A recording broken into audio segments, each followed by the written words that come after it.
Morning, welcome back to Ribbon Candy Hooking. I'm Deanna, and this is the third video that we're recording um, showing the making of and the planning of this kit that has been sold on the Southern New England Rug Hookers website and also Ribbon Candy Hooking. Quite a few people bought it, and beginners, and I guess also some people who are not beginners, which is exciting. And I hope that those people will post the results of the pattern. So this is the third video about this particular piece and about how to do this piece, how to get started as a true beginner. So I'm hoping that these videos are helpful and that I'm remembering the things that when I was a complete beginner, I wish that people would have told me because they were so confusing and jarring and big speed bumps in my head anyway. So I'm hoping I'm catching a lot of those things, and I hope you'll leave a comment if you have questions that I'm missing answering, just because I've become a bit of a robot with doing hooking, and I'm trying to put myself in the mindset of someone who's beginning and give you as much information and support, technical support and visual support, because not everybody is a book reading learner. You know, I can look at as many diagrams as there are in the world and still not really comprehend it until somebody does it in front of me. And then you end up signing up for hundreds of workshops just to see and emptying your bank account out. So let's try not to do that. Let's try to answer questions that are easy and simple with comments and threads and watching and asking. So this is the January Mittens pattern. I'm pretty finished with it now. I worked on it for a few days. I haven't done anything to it other than just take it off its little stand where I was hooking it. But this is the first of the year, the January pattern. And I came up with the idea. I posted it in the punch needle rug braiding group of Southern New England. I think it's a good thing to maybe do a series of these, one for every month. So by the end of the year, we have 12 of them. And then I will do a video in December about finishing these and attaching them together, almost like a Baltimore quilt, if you're a quilter, having a bit of an album of the year of the 12 blocks that you did that are all small blocks, about 10 inches, and colorful, hopefully color appropriate for the time of year. The sort of inspiration for this one, again, was the droopiness of January, the sort of bling in the metallics that I've used here of the holidays that have just been and gone. And now I'm feeling droopy and tired, so I've made these mittens on this heart hanger. And every month I will be including in the kit a non-traditional material to hook with. And this month it was this metallic stuff. And I posted some links. It's wool-backed metallic, and it hooks really well. So if you've been hooking along with me, you've got that in your border. So some of the early techniques here were just hooking, just literally pulling the wool, whatever material you have, the foil or the wool, through the canvas, trying to keep them pretty even, trying to keep each loop about the height of the worm itself, right? That's the key, is making it about, if this is your worm, you want to make your loops about that big too. And then we did some extra techniques just for fun, especially if you're not a beginner, or if you are an ambitious beginner or a curious beginner. We added in the second video some Sharpie marks in the background to make some swirls and some designs, because you've got 3 colors of blue in your kits, and you can add pattern in the background. It doesn't just have to be flat or linear. It can be, you know, however you want it to be. So using a black Sharpie, and that was the key because the black doesn't bleed, I added some swirls, and I swirled it up a little bit in the background. That was one of our techniques.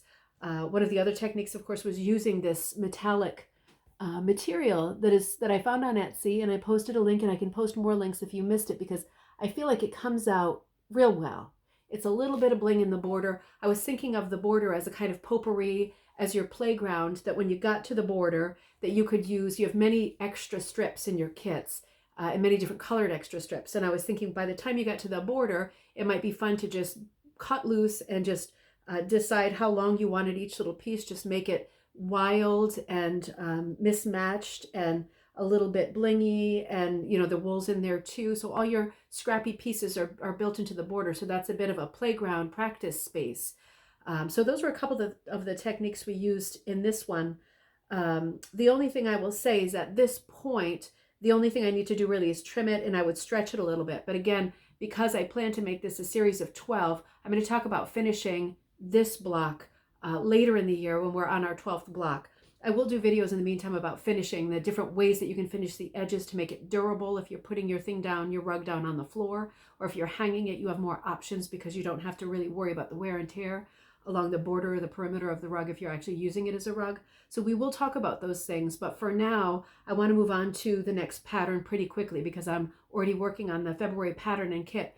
This one sold so much that it kept me busy the last couple of weeks. It was a happy kind of stressfulness. It was a productive kind of stressfulness, but it's hard to work when you have a buddy here all the time who doesn't let you do any work, Buttons the dog, and the 2 kids in school, of course.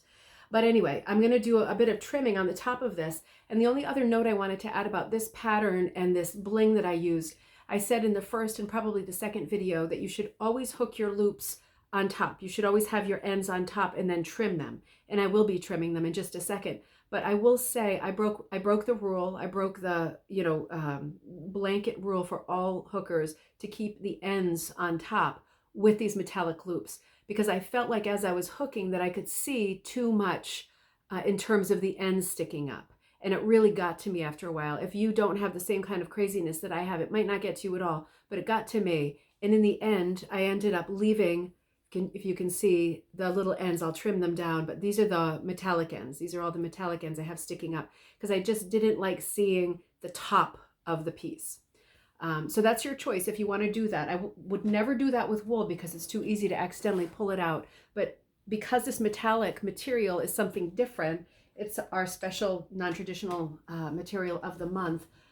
You have to think and handle things differently according to their properties. And in this case, it's a bit more rigid. It's more supple than I thought it would be, but it's more rigid than the wool. That's why I left the tails hanging down so you didn't see them hanging up. So let me just get my super magnifier glasses on real quick. And I'm just going to show you when you've got your thing back on the frame, if you haven't been doing it as you go along, you just want to make a real event of trimming all of your tails that are sticking up. So everything's even. Trim all the little tails, all the little threads and things that found their way into the top and are sticking up head and shoulders above the rest. You want to get rid of anybody sticking head and shoulders up because you want it all to be nice and level. And I'm gonna do this for probably half an hour, but this is just the trimming on the frame thing. Don't get too hung up on any part of it at this point. If you have been working this kit with me and you are done, or you're almost done, or you're partly done, you got your mittens in, you're playing with the border, maybe you started the mittens and then you got impatient to use some of the other colors in the border and you did that, that's great too. Who cares what the order is? With something this small, you probably won't get any cross stretching or any weird stretching. So you can attack this any way that you want to. You should do it in whatever way keeps you interested and engaged, because what you don't want to do is give up on it. This is a fairly simple beginner project. I probably packed my wool too tight because I always do, but make sure you keep all your little wool in a separate place for another time. If you decide not to put them together at the end of the year, you might want to build your border out some more with the extra pieces. But please write if you have any questions about this. I know people were sending a lot of questions about hooks, and I will start putting hooks into the kits. I'm going to get wholesale hooks, and we're going to sell them at cost in the kits for people who need them. But in the meantime, it is tricky getting a kit because they are not super hook, because they are not super standardized. And I left my best Claire Murray hook in the side of an upholstered chair at a hotel room, and they said that they never had it, which means the maid probably threw it out, which was my own fault. But it's not for sale anymore, and it's hard to lose something like that that is like an extension of your arm. But I will find some hooks, or we'll make some hooks. I've been in touch with somebody who does some turning, and we'll start including those in the kits too for beginners. But don't get too hung up on that. And remember that the first people who rug hooked with bent nails and bent pieces of, hardware that their husbands bent for them for the sole purpose of hooking. So when you think about that, any hook is a luxury and is easy to handle in comparison. But don't get too hung up on any part of it. And please leave questions that you might have about any part of this. Colors, your packs, what's supposed to go where. I put all of my light blues that are in one bag in the background. One bag in your kit is just mittens. So it includes a turquoise mitten. It includes the fuchsia striping, the mottled purple. It's a printed purple, like a tie-dye purple. And in that bag, it's also the gunmetal for the wire, for the hanging wire. So that's all in one of your bags. The blue is in one bag, and then the border will be a separate bag. So you'll have a collection of different blue tweeds and mottled blues, 3 different dark brown plaids, so sort of 2 medium darks and 1 very dark, and then a collection of about 20 of these colored, probably 5, 6 different colors of the colored metallic wool-backed material that's your bling. So those things are all in your kit. If you have any questions, let me know. I hope you enjoyed hooking this first one. The second one is coming up shortly. I'll get it out in the next couple of weeks. I just want to be sure I have enough kits to just send a bunch out the door at first so I don't get all rattled again. But I hope you enjoyed this first one, and I hope we stick together and do a lot more. Please send any questions or your progress as you hook it. Attach it to the thread, because I'm curious, and I'm sure there's a lot of people who are doing it at the same time who are curious too. And certainly let me know if you're having points that are huge speed bumps or stressy points that we can work through together to figure out how to make the hooking a bit easier and faster, so we can get on to the next block soon. Have a great day, and I will see you all soon.